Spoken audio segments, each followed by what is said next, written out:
জমিকাণ্ড এবং জমির মালিককে খুনের চেষ্টার ঘটনায় অভিযুক্ত ধৃত তৃণমূলের ডাবগ্রাম ফুলবাড়ি সাংগঠনিক ব্লকের সহসভাপতি গৌতম গোস্বামীকে তৃণমূল থেকে বহিষ্কার করল জলপাইগুড়ি জেলা তৃণমূল। কয়েকদিন আগে ডাবগ্রাম ফুলবাড়ি ব্লক সভাপতি দেবাশিস প্রামাণিককে একই অভিযোগে পুলিশ গ্রেফতার করেছিল, পরে তাকে বহিষ্কার করে তৃণমূল।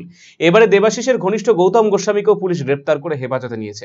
রাজ্য তৃণমূলের নির্দেশে বৃহস্পতিবার বিকেলে জেলা তৃণমূল অফিসে সাংবাদিক বৈঠকে এই খবর দিয়েছেন তৃণমূলের জেলা সভাপতি মহুয়া গোপ।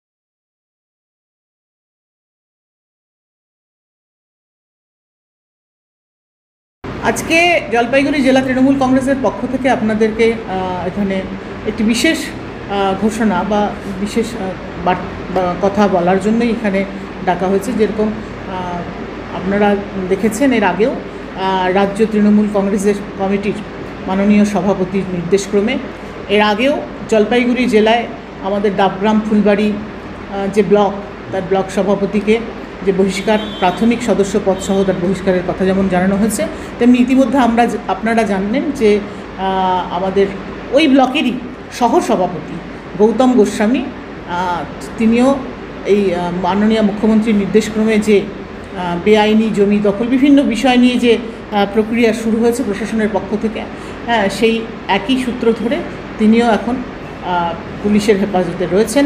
সুতরাং এই সময় আজকে আবার তাই রাজ্য তৃণমূল কংগ্রেস কমিটির সিদ্ধান্তক্রমে মাননীয় রাজ্য সভাপতির নির্দেশক্রমে জলপাইগুড়ি জেলা তৃণমূল কংগ্রেসের পক্ষ থেকে আমাদের যে ডাবগ্রাম ফুলবাড়ির যে সহসভাপতি গৌতম গোস্বামী, তাকেও পার্টির তৃণমূল কংগ্রেসের প্রাথমিক সদস্যপদ সহ দল থেকে বহিষ্কারের ঘোষণা করা হয়েছে।